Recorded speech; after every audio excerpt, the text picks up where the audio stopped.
Mr. Pond Boss, tell me what to do to make all my Lunker Lake dreams come true. Hello everybody, Bob Lust. Must be Tuesday, and I'm hanging around where I can talk and share a few thoughts with you guys. So let me know you're checking in. Looks like we got a grand total of 0 viewers, so I think I'll wait a minute before I start chiming in with all this pondness. It's awful hot, but you know what? It's summer. Had a little cold front sneak down close to us, but it just kind of slapped us on the backside and stayed up in Kansas and Missouri, where they had a pleasant few days. And hello, Michael Eric. You got to cool off in Iowa a little bit. Tim Stewart hanging out, and I don't think it ever gets cold in South Florida. Cold to him is like 70. Water.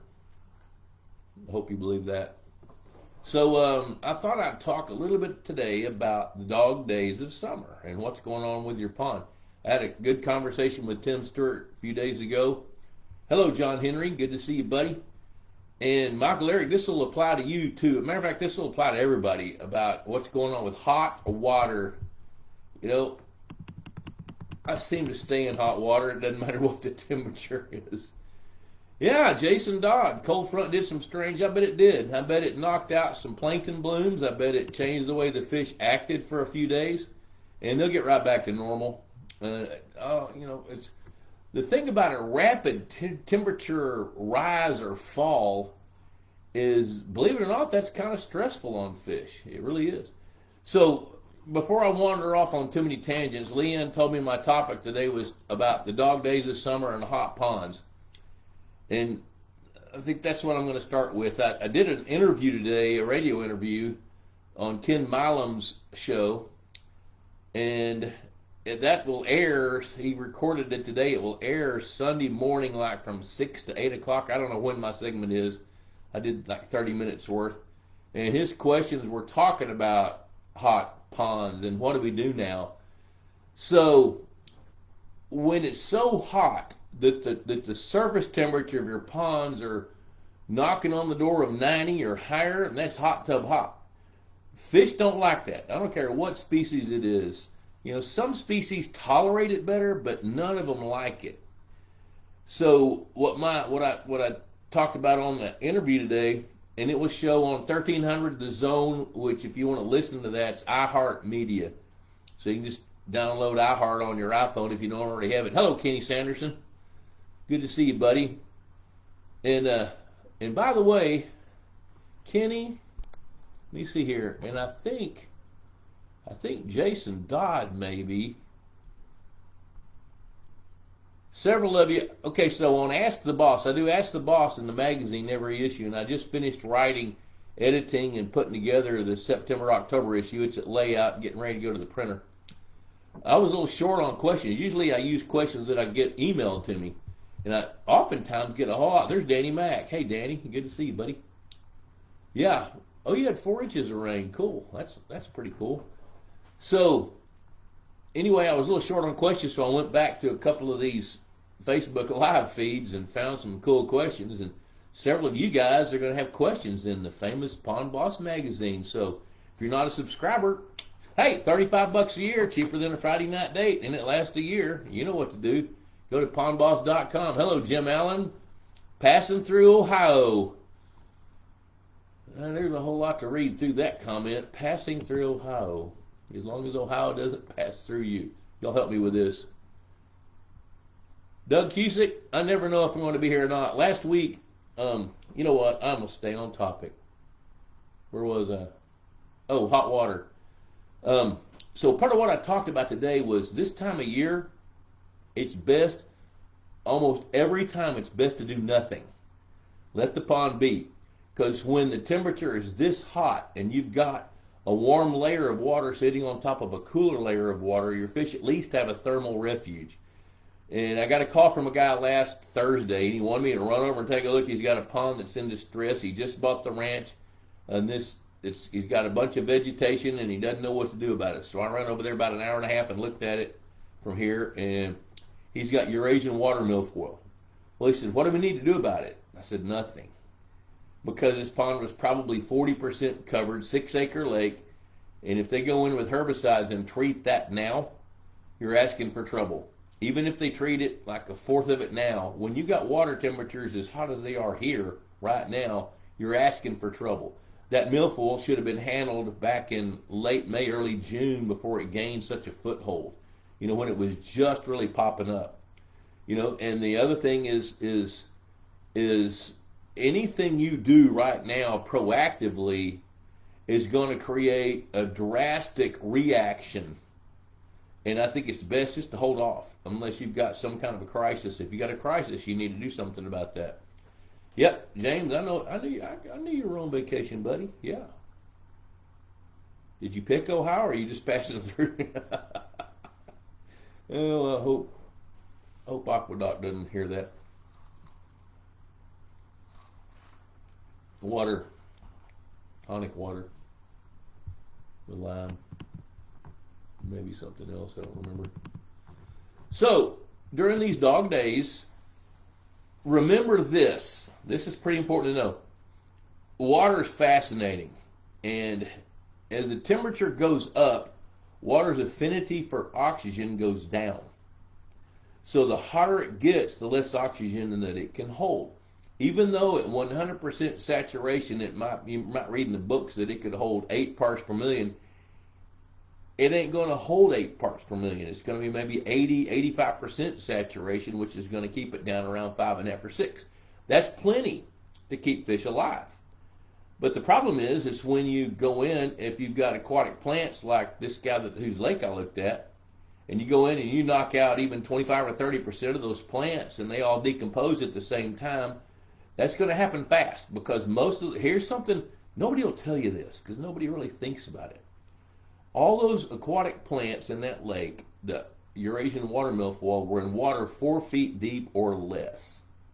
The thermocline in that lake probably sits at 8 feet because his maximum depth is, he thinks, 16 to 20 feet.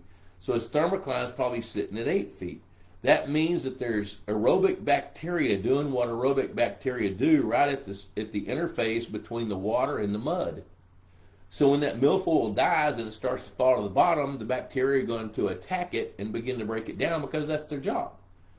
Well, when you have these hot temperatures and you have enough oxygen to support those bacteria that are composting, breaking down that dead plant matter, they're going to consume a gigantic amount of oxygen and then reproduce exponentially.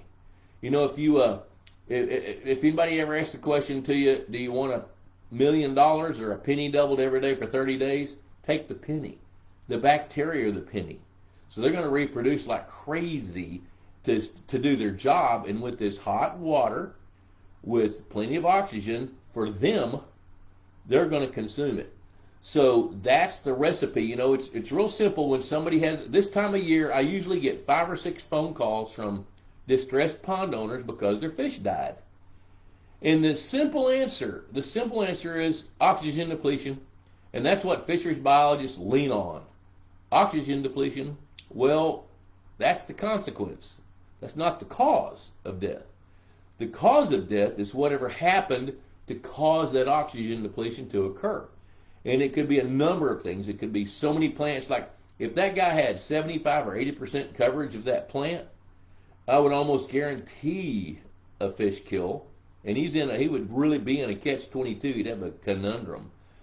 Because that many pounds of plants photosynthesizing during the day generates a lot of oxygen, but since the water's so hot, the oxygen dissipates into the atmosphere. Well, if you get 2 or 3 cloudy days, like what happens when these fronts come through, like what's been going on, then the photosynthesis is diminished, and then at the nighttime when they're taking up oxygen and giving off carbon dioxide, the plants in respiration, then what happens, drum roll, oxygen can plummet down to toxic levels. So that helps reinforce the idea to not do anything about it. Hello, Fred Bingaman, John Harson. Let's see here. Danny Mack has a 5-pound block of bacteria to throw in, way more than my little pond should need, but then it's mostly closed system. So most all the fish feed to fish poop is no, there you go, yeah. But you know what? the thing about it, by putting in a 5-pound block of bacteria, what you're going to do is expedite the breakdown. And the good news about Danny Mac, even though he's got a small pond, he's recirculating the water. He's got a waterfall that's not quite as big as Niagara Falls, but it does. Okay, let's see here. Oh, Jim Allen, he's saying, and Jim Allen, by the way, he's the guy that really dolled up our spreadsheet. The guy's an engineer guru. Dude, I'm telling you, he modified, molded, repaired, and made better. Those are a lot of M's. Is that alliteration? Jim, you'll know. Hit me with it.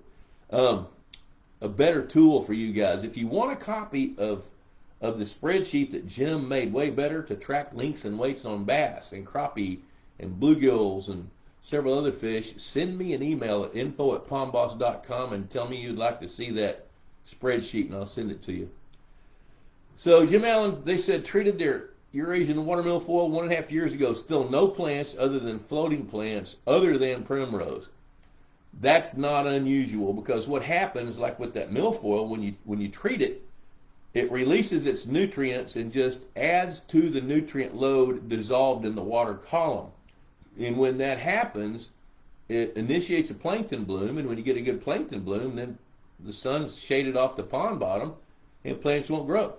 So that's very likely what happened in your situation. I know you do get some flow through, because I've been there and I've seen that lake, but that's kind of what happens. I mean, when you don't have the plants, and really one of the cool things about Eurasian water milfoil, well, there might be only one cool thing, is not only does it suck the nutrients out of the mud, it sucks the nutrients out of the water and clears the water up. Almost every lake where you'll ever see Eurasian water milfoil, the water will be gin clear all the way down, 7 or 8 feet deep. But the minute you kill it, and it releases its nutrients, and the plankton bloom has a chance to initiate, then the clarity goes way, way, way down, which that's not bad. That's not a bad thing. The thing about having plants in Jim Allen's lake is that probably was the primary habitat for newly hatched bait fish. And I know the lake, Jim's lake there outside of Louisville, Kentucky, is it's fairly eutrophic. It's got some years on it, and it was not built for fishing, so it doesn't have all the habitat. Mike Cottrell from Palo Pinto County, America, made the pond skull. Also, pond went down enough to get rid of the plant growth they had going on. Okay. And you know what, while I'm thinking about it, Mike, you might be interested in the Bob Lusk Institute of Higher Pondology. I've got one coming up in October 24, 25, 26. I think I've got 7 people signed up for it. We got room for 15 people. It's $1,500, which sounds like a whole lot until you start thinking about, well, wait a minute. I got 80 grand into building my pond and stocking it and managing it for the last 5 years. Or, if you really want to minimize the dumb tax, I stole that, then consider coming. At $1,500, it's all in, about 2.5 days worth of good education. Now on this next one, I've got some guys coming that have a pretty sophisticated level of knowledge. So I'm going to get a little more sophisticated in this next one with some deeper educational stuff, like how to dig deeper into the data, how to really listen to what the lake's telling you, how to put all the pieces together. And the $1,500, that includes lodging and food, and you'll leave with new best friends, I promise. So let's see, I'm going to scroll down there and see what else we got going on. Fred, I can't wait to see you, buddy. I heard you're coming to Texas in October. I hope so. I'm not going to take you blue cat fishing, though. It'll be too hot. Yeah, maybe not. I sent those. Yes, you did send those pictures. And you know what? I've been working on Pond Boss, John. Tomorrow is my day to dig into emails, and I got a lot of them to sort through. I know I got at least 40 of them that deserve an answer, and yours is one of them, even though you did it probably 3 or 4 weeks ago while I was on vacation. So I've had to really just dig down and just be disciplined enough to stay on Pond Boss, which I did that. Yeah, I got them. I remember seeing them. I'll dig them up. I think I told you that 2 weeks ago. I lied. Let's see what Kenny Sanderson says here.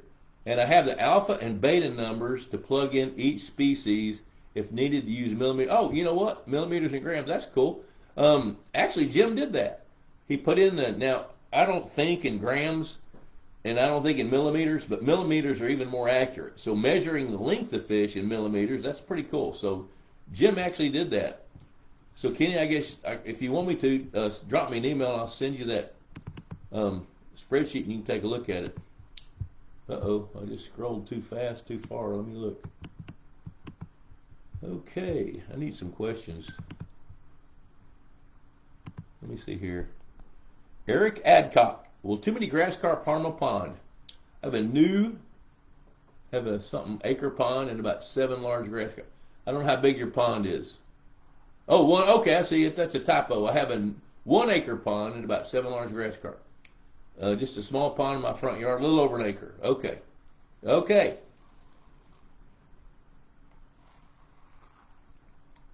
Here's my take on that. Grass carp are efficient converters of plants to nutrients. Now, it depends on the plant. You know, they don't eat all plants, and they don't prefer all plants. Some of the plants they don't prefer, they'll eat.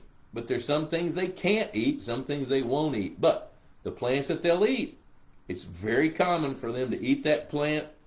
Then it goes through their little digestive system, comes out the tailpipe, and then fertilizes the pond. And when that happens, it's not unusual this time of year to start seeing larger amounts of blue-green algae or planktonic algae.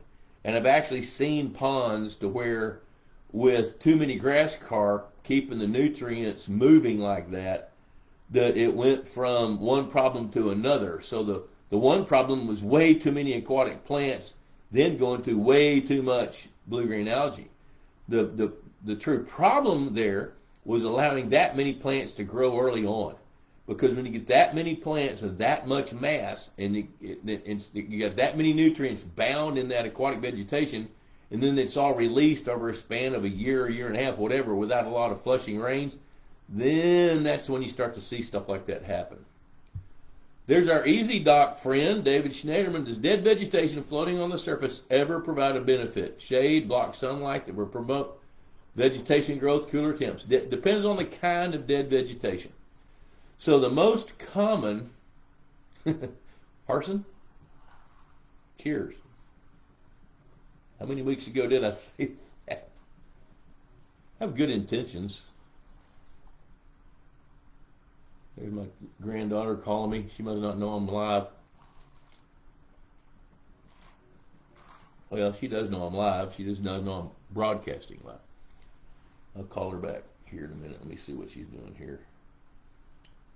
Yep, okay. So, yeah. Okay, you said that weeks ago. Okay, I'll look at it tomorrow. Okay, so back to David. Most of the time you see dead vegetation, it's typically filamentous algae. And one of the things about algae mats, the only benefit that they could possibly provide for just a few days is shading the sun off the bottom to slow down the production of the plants that are dying and feeding that mat. When I say feeding the mat, making the mat bigger.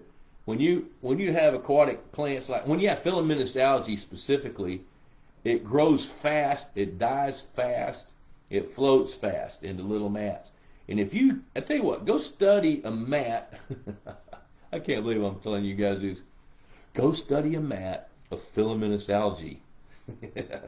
What I want you to do is look at the different colors. There might be bright green, there might be olive green, there's some yellow, there might be some brownish green. That's all different stages of decomposition, which means the darker yellow or brown color, that plant's been dead longer than the ones that are bright green. So algae is volatile. It grows fast, dies fast, then grows again.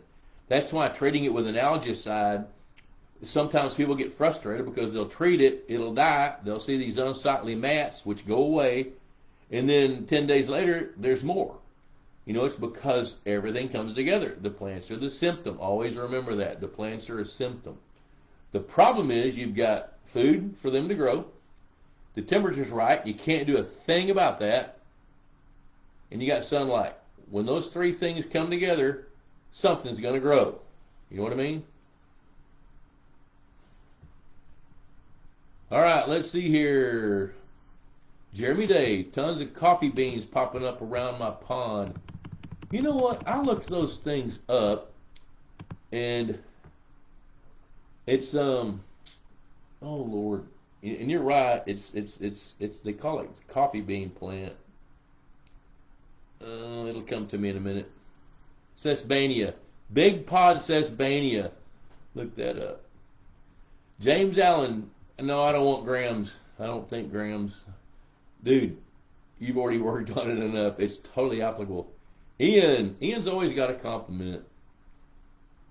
Steve weighs in grams. I've been converting back to decimal pounds.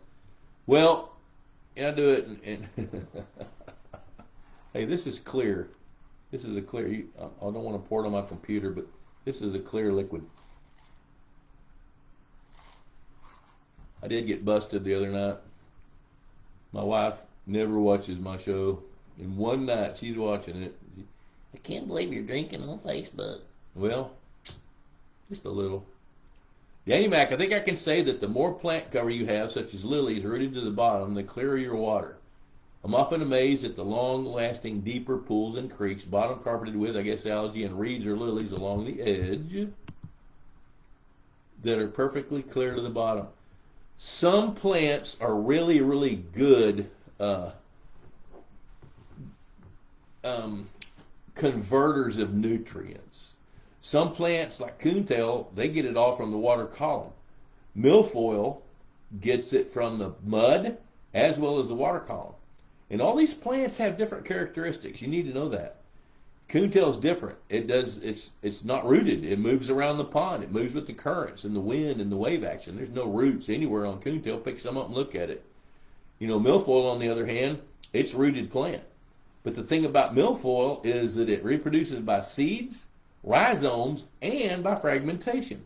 So if you run through some milfoil in a boat and cut it up with the prop, it's going to float somewhere and take root and start a new little colony of milfoil. That's why it can be so invasive. You know, you look at American pondweed, it only grows up the bottom, but it's got leaves on it.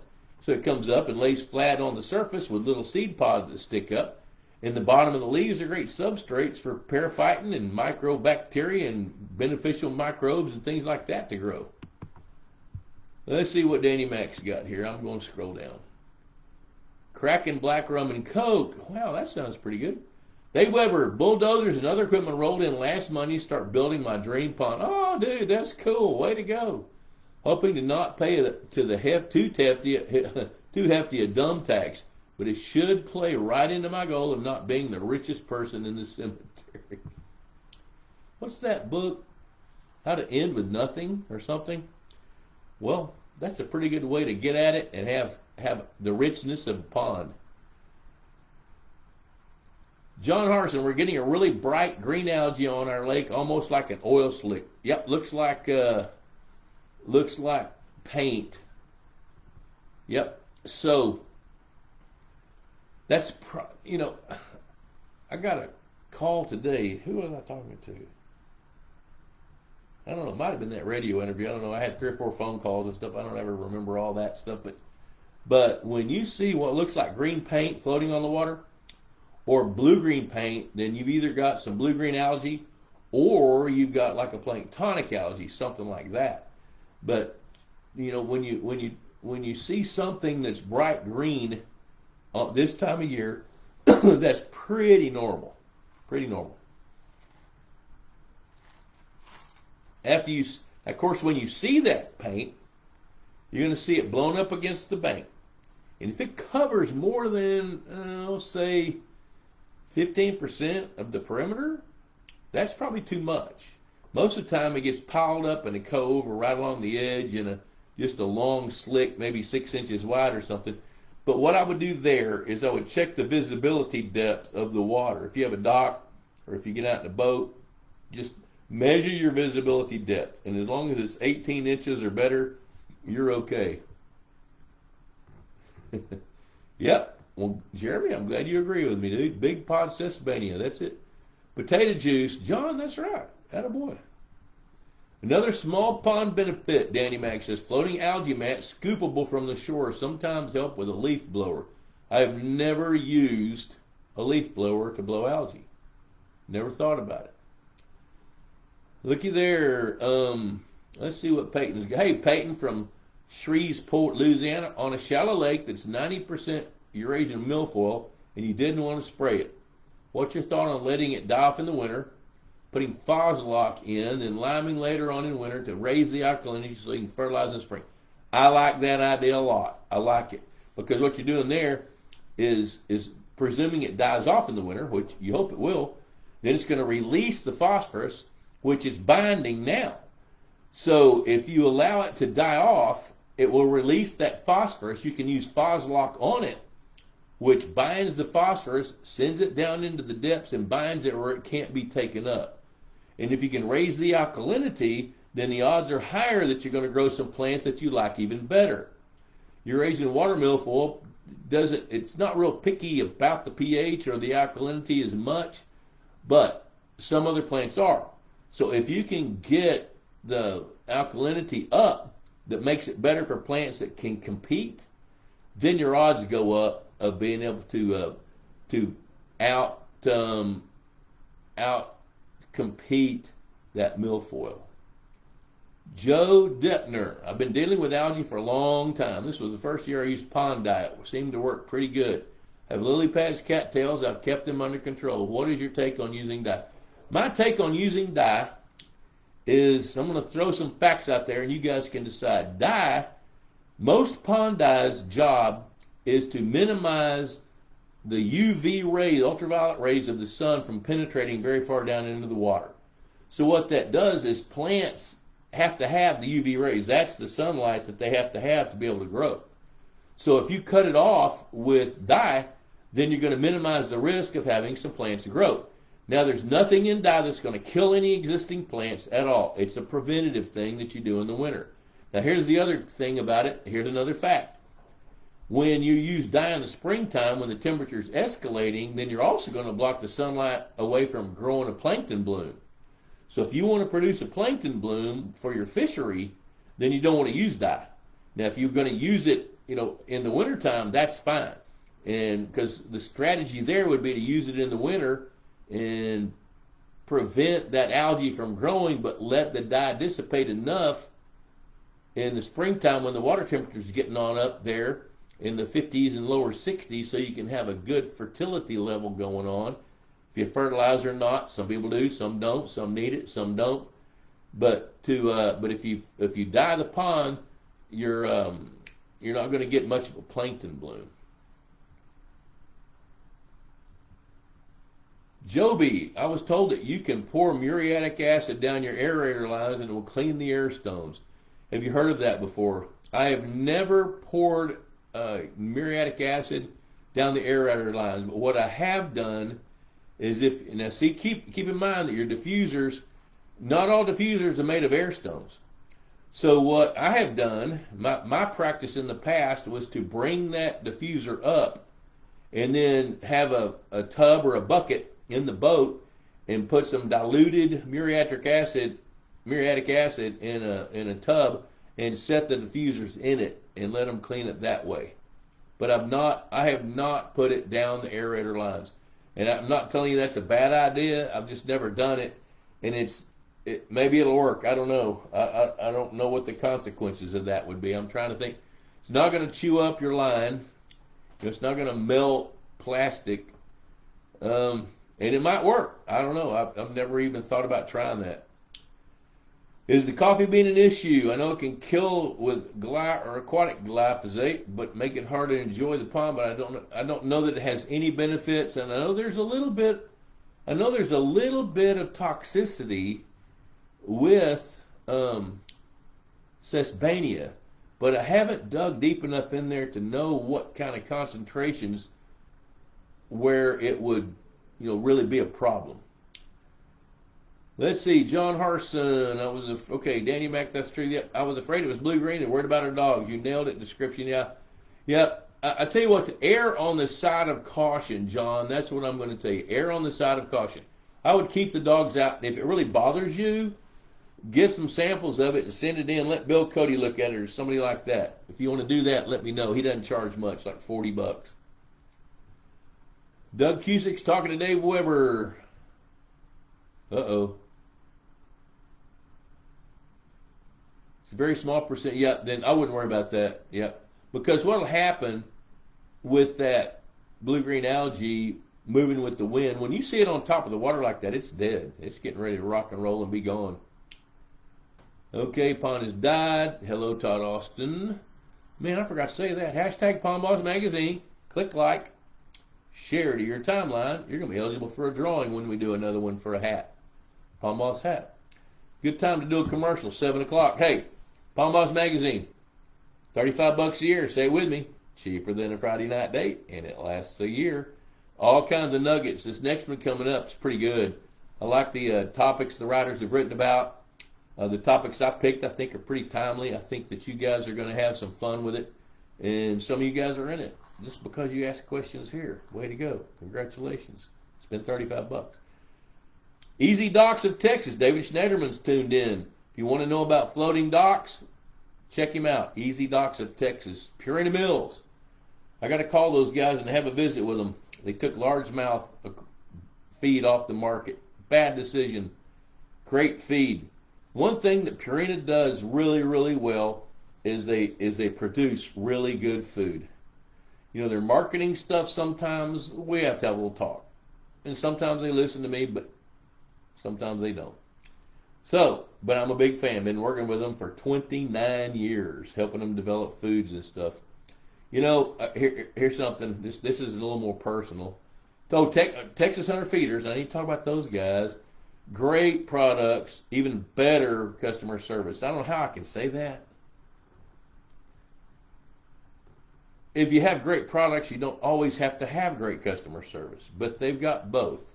I'll put it like that. I love doing business with those guys. They're just astonishing, just how efficient they are and how well the feeders work, you know, and just I recommend those things to everybody because they work. If they didn't work, I couldn't recommend them.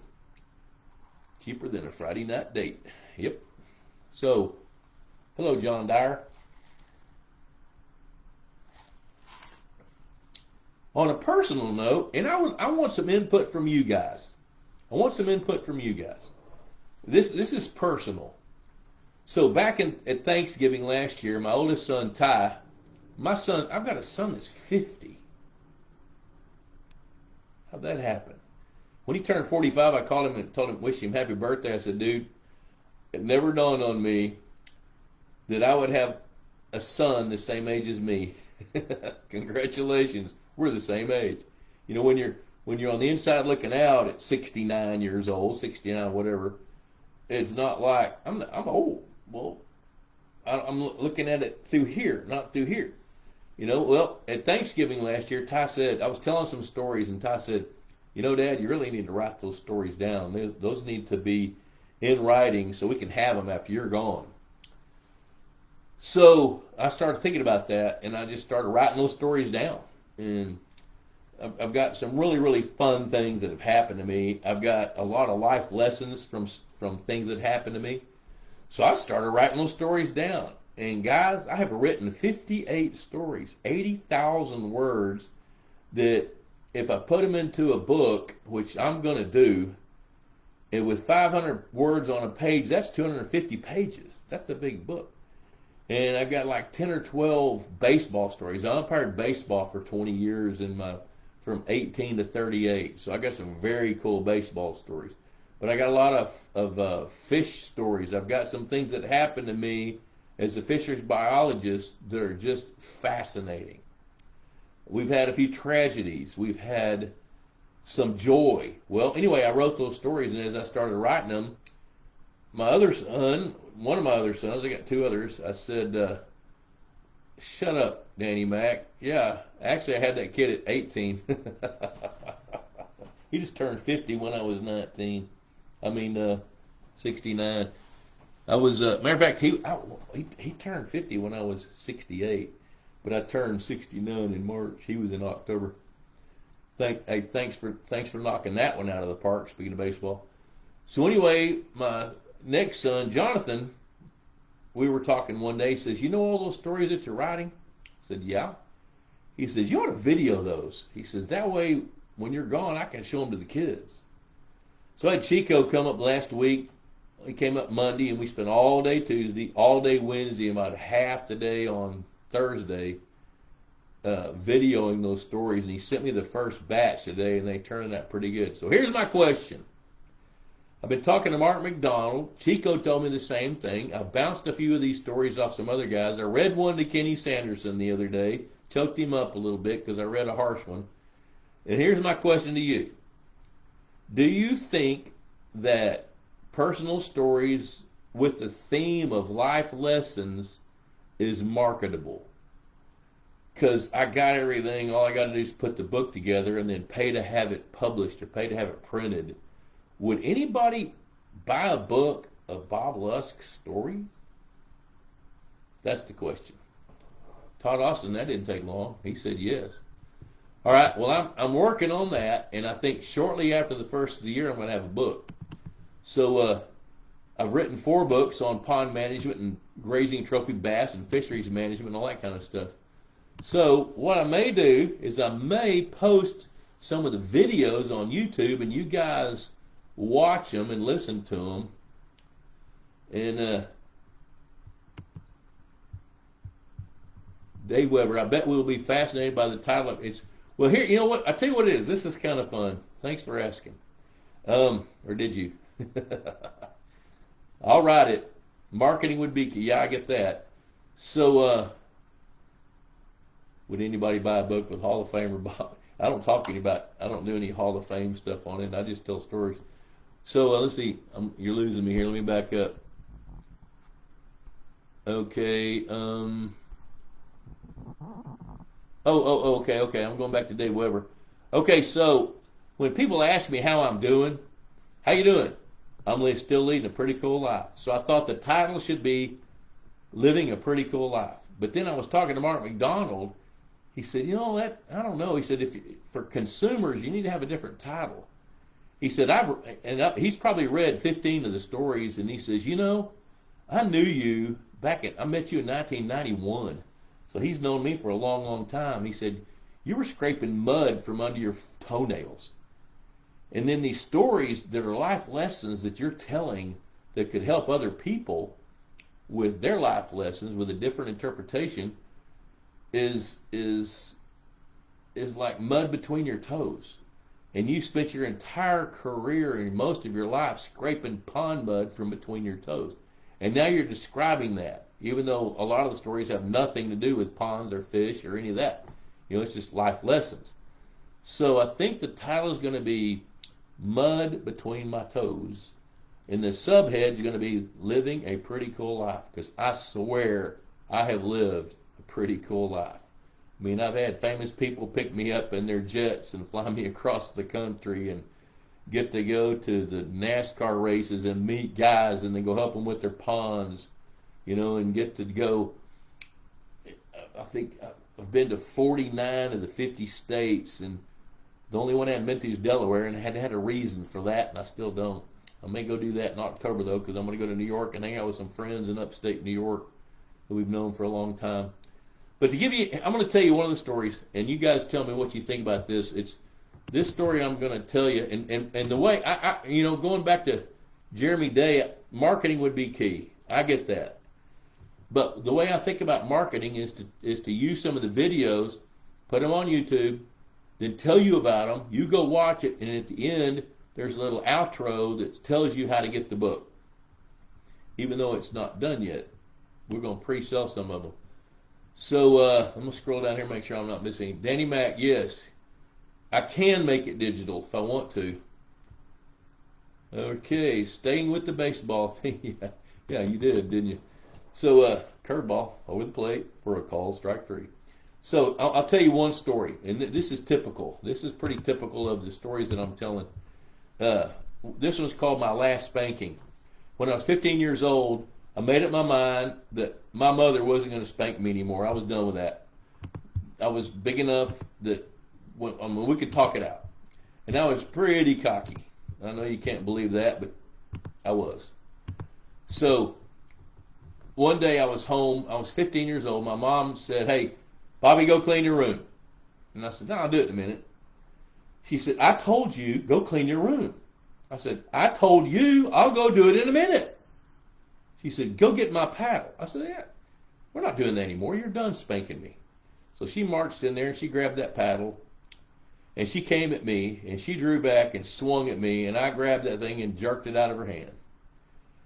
And being the left-hander that I am, I grabbed that paddle and I looked at her and I threw it like Davy Crockett would, or Daniel Boone would do. Daniel Boone. I threw that paddle. It spun about half a turn and stuck in the wall. Oh. I knew I was dead when my daddy got home, because he would kill me. It'd be over. So she didn't say a thing, and I looked at that and my eyes were huge, and I went in my room and I cleaned it up like it'd never been cleaned. I cleaned my brother's side. I made his bed. I put everything up, and then I sat down. This is the truth. I sat down and I wrote a will. Everything I owned would fit in a grocery bag, a paper grocery bag. But I wanted to be sure it went to the right people that I wanted. I wanted one of my friends to have my transistor radio, and I didn't want my brother to have anything. So I wrote a will.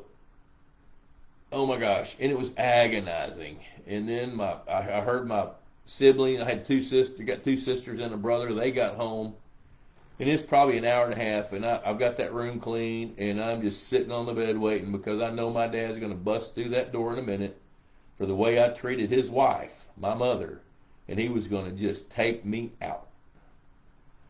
Well, I heard everybody talking. He finally got home. It was silent. I knew my life was over. And it was agonizing waiting. But I waited. And about 20 minutes later, my brother comes and opens the door and he says, "Mom said come to supper." So I got up and I walked out the bedroom door, across the front hall, through the living room, right where I'd stuck that paddle in the wall, and I looked over there, and there hung a picture.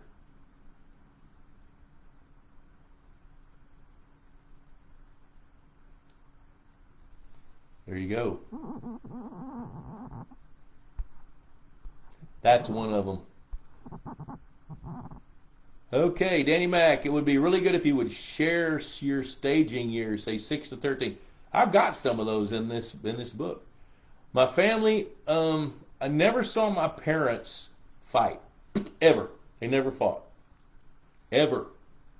So conflict wasn't part of the growing up. Now my dad was, he was a harsh disciplinarian, and he demanded respect, which I didn't like that at all. I thought respect needed to be earned until I became a parent. Okay, so Ron, what's the best way to treat euglena?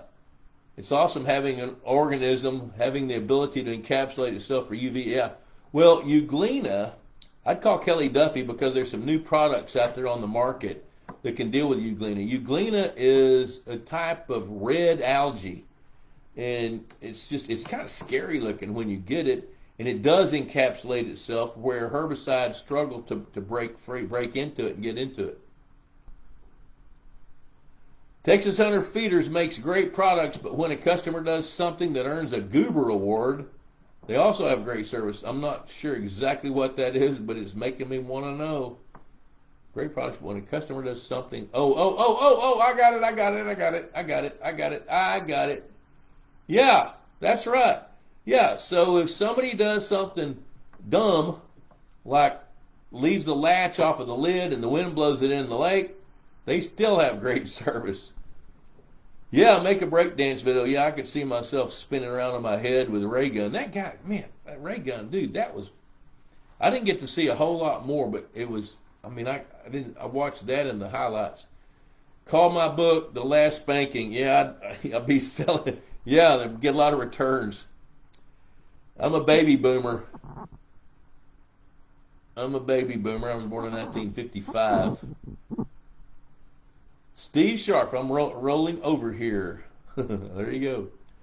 Well, y'all can tell that spanking story to your mother. She'd appreciate it because my mother protected me at all costs because she knew my dad would kill me. But you know what? And this is the truth too. After that spanking, till the day she died, if my mother told me to do something, I don't care how old I was, I did it. Just because of that event. Because of her mercy and her grace of allowing me to live one more day after pulling a stupid stunt like that and such a disrespectful, crappy stunt like that. She showed me mercy and she showed me grace, which is what mothers do. You know, and she died at 50. So my dad died at age 44. I was 20. My mother died at 57. I was 33. But until she was gone, if she asked me to do something, I did it, and I did it with joy. All right, let's see here. Let's get back to some pond stuff. Mark Dyer. Let's see what we got here, Mark. After killing cattails, we need to remove them so we can plant new vegetation next year. Some areas the cattails will have to be cut low or pulled and hauled off, but the other areas we might be able to burn them. Is there any negatives to the water quality burning them out instead of? No, there's nothing at all wrong with burning those cattails, because when you burn them off, actually, and if you've done a good job and killed them all the way down into the tubers, then burning them off, it's the mass is so. If you were to weigh the amount of the ash that's coming off of those cattails, it's minute compared to the volume of vegetation when it breaks down on its own. So I'm a big fan of going ahead and burning them out in the wintertime, and be sure you can not let the fire spread. But, you know, we don't need to talk fire safety. You guys know that. So let's see here. Ron Krisman, one of my fingerling ponds is bottom aeration. Ron raises a whole lot of smallmouth bass. He's got the perfect storm to raise smallmouth bass.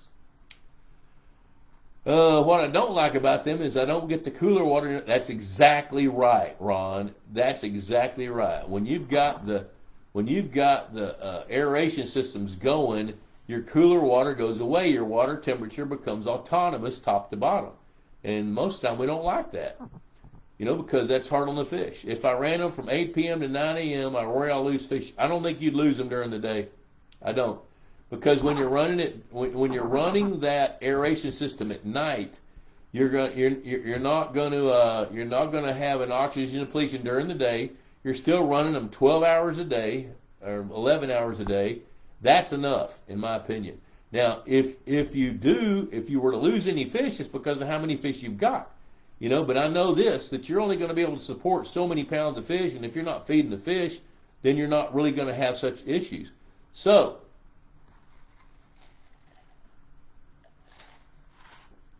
fermented potato juice. About ready to get more of that in a minute.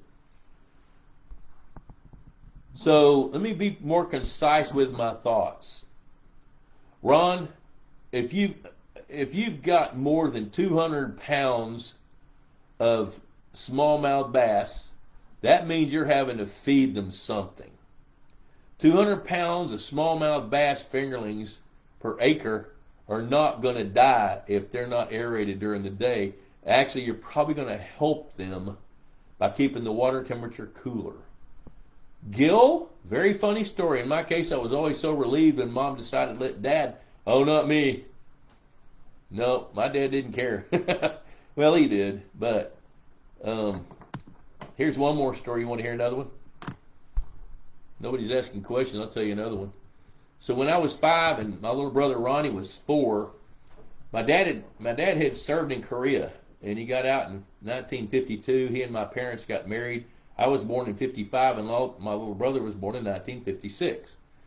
So we lived in Fort Worth, Texas, on Ruth Snow Drive in a little shotgun house. A shotgun house is a square house. You see them on ranches even to this day. An old frame house, actually, it had asbestos siding all the way around it. And when you walk through the front door, you get into a living room, then go through another doorway, and you're in the kitchen where there's a dining room table and a gas stove and all that. The other side of the house was 2 bedrooms, one in the front, one in the back, with a bathroom in the middle. There was 1 closet in that house. And on the back of the house, there was a little add-on, which was a pantry with a wall, and right next to that was a little storage room where my feeding 5 pounds a day, an eighth of an acre. I tell you what I would do there, Ron. I would run that aeration system like you're talking about, and then I would be out there at daylight and just see how your fish are acting. And I bet you they're going to be fine. If you have any issues at all, it's going to be at daylight. You know, it's not going to be late in the afternoon. It's going to be at daylight. But if you go observe the fish, they're going to tell you. And if they're eating well, and if they're eating well in the morning and in the afternoon, then that's the first thing that will happen. If they're distressed, they'll stop feeding. They won't eat. So anyway, when my dad got back from Korea, he went through Japan, and he bought a bunch of stuff for my mother. He bought her a kimono, and he bought her a photo album, and he put a bunch of his photos in there of his service in the Army. And he bought her this cool little parasol. It was real dainty, and it had bamboo ribs. I remember that. Well, she kept the parasol hung on a hook on that in that back room. And you open up, there's a little screen door you could open up, and a door open, screen door, step down some steps. And then away from the house, there was a detached garage. And I remember there was a big sign like that one, except way bigger, that said storage. So I guess my dad did a lot of trading or something. He charged people to store stuff. I don't know how that went, but I used to be able to finagle my way into the side door of that garage, and I'd go in there and see what all was in there. And I remember one day I went in there, I was 5 years old probably, and I came across these boxes of shotgun shells. I didn't know what they were. Well, I looked at them, and you could see the little BBs in there. So I cinched one down in a vise and started pounding on it with a hammer. Smart kid. I wanted to get those BBs out so I could play with them. Well, man, I don't care what happened. I could not get that thing open. And so I just took it out and stuck it back in the box. And there was, on the wall, there was these little open studs. And, you know, studs going up and down. And then there were these cross members, 2x4s. There was a little jar, kind of like a flask, except it would look like maybe like a cough syrup jar or bottle. So on it, it said mercury. But it was real silver and it was heavy. So I would go over to the workshop table and I'd pour a little bit of that mercury out on the table and watch the little balls rolling around like little BBs. And they would all form little BBs. And I'd go over there and poke those little BBs and then try to pick them up. But it's liquid. You couldn't pick it up. I was fascinated with that. Well, I'm going to finish this story, then Steve, I'll get to your question. So my little brother at 4 had figured out how to shimmy up a pole and get up on top of the roof of that garage. Well, one day he decided he'd get Mom's parasol and parachute off that garage. So he shimmied up the pole, and I handed him the parasol. I didn't know any different. And he jumped off with that parasol and landed, didn't break anything, didn't dislocate anything, and he bounced up, but the parasol was inverted, and one of those little bamboo ribs was broken. So he got it, and he started kind of pushing it back around, trying to shape it back up, and I ran off because I didn't want to get in trouble with that guy for something that he did. So he took the parasol back in. It was still not quite inverted, but you could tell it wasn't right, and he hung it on that hook, and before long, my mom saw it. So she took it down, and she called us into the kitchen. She said, "Boys, who did this?" Well, he pointed his finger at me, I pointed my finger at him, and we both said he did it. He was lying. And I looked at him like, "Dude, you're lying." She said, "Okay, I'm going to ask you again, who did it?" He did it. She said, "All right, if you don't tell me this time who did it, I'm going to tell your dad when he gets home, and he's going to bust your butts." Who did it? He did it. Well, here we go. Daddy got home. Mama talked to him. We were in the bedroom waiting for the verdict. So they come in there. He said, "Okay, boys, I want to ask you one time. I want the truth. Who did it?" He did it. I looked at Ronnie like, "Dude, come on. That ain't cool. You don't need to be talking like that. That's a lie." So he said, "Okay, he got a little firmer." He said, "All right, I'm going to ask you again. If you don't tell me the truth, you get licks." And he had this little skinny belt, real skinny leather belt. Well, he asked. He did it. So he reaches around, undoes his belt, pulls it off, and we each get like 4 licks. And my butt's on fire. I'm already crying, like the little baby I was. And Ronnie wasn't crying. So he said, who did it? He did it. We went through about 5 iterations of that. And now my mom is crying. She doesn't like what's going on, so she snatches him and takes him back in the kitchen. And in a minute they come back and he says, all right, boys, you got a bowl of ice cream, got a bowl of vanilla ice cream. He says, whoever did this, if you'll admit it, you get a bowl of ice cream. Who did it? He did it. I could not believe he was still telling that lie. So we got another round of licks. So now we're probably up to about 20 licks on our little bare butts. And Mama drags him off again. And he comes back in a minute and he says, holds up this bowl of ice cream. He's got a dime. He said, who did it? You get a dime and a bowl of ice cream. Ronnie says, I did it. The little fart got a dime and a bowl of ice cream and about 20 licks, 30 licks. And I got 20 or 30 licks and nothing else. I'll never forget that. That's one of the stories. Let's see here. Steve Sharp, is there a maximum relative weight for largemouth bass, or better yet, a relative weight that might indicate a jumper versus normal grower? There's not really a relative weight that will indicate a jumper. A jumper, for those that don't know, a jumper is a fish that gets a jump start in life at a very young age, like just weeks, where it jumps out and grows faster than everybody else. Doesn't mean that it's genetically superior. All it means is it could get its mouth around its little brother before its little brother could get its mouth around him. So there's no relative weights that are going to designate a jumper. A maximum relative weight for a largemouth bass, if that RW is much more than 140, I start questioning the whole population of fish. Because if the relative weights are that high, there's something going on, like the bass numbers are low or something, and then there's other consequences. Good Lord, yeah, that's it. Scott Thrash from Del Rio, America. As you know, I'm about to add plants to my new quarter-acre pond, considering white flower lilies in addition to several others. The fragrant white water lilies are really, they can be invasive, especially in South Texas like that, because you got a growing season that doesn't really ever end. They can be pretty invasive. If you're going to get white water lilies, then I would probably plant those in pots. And that way, if you plant them in pots under the water, then you can move them, and they'll stay confined there until they go to seed. John, seeing the jumpers on your hybrid bluegill, yeah, you'll see them on your hybrid bluegill and your catfish. That's because those are the feed hogs. I call those feed hogs. So there you go. So guys, I'm going to go freshen up my water. All the cats were 3 inches in March and summer. Yep, that's it. So those jumpers are more like feed hogs. They're the ones that have figured out how to play the game. They're the ones that have figured out how your pond works and what you're doing that they can benefit from. So if you want to get fewer jumpers and you want to get some of those laggers, what do you call them? They're lollygagging. If you want to stop that, spread your feeding out. Feed some now, feed some in 4 hours, feed some in 4 hours. Go to 3 feedings a day and you'll see that change. So guys, you know what? I really appreciate the input. I'm going to work on that book and try to have it by the end of the year, first of the next year. And I'm going to put it out there and just see where it goes. So you know what? I think it's about time to wrap this thing up. We've been going almost an hour. Pond Boss Magazine, Institute of Higher Pondology. Check that out. If you have questions, email me, and I'll respond to you way quicker than I've ever responded to John Harson.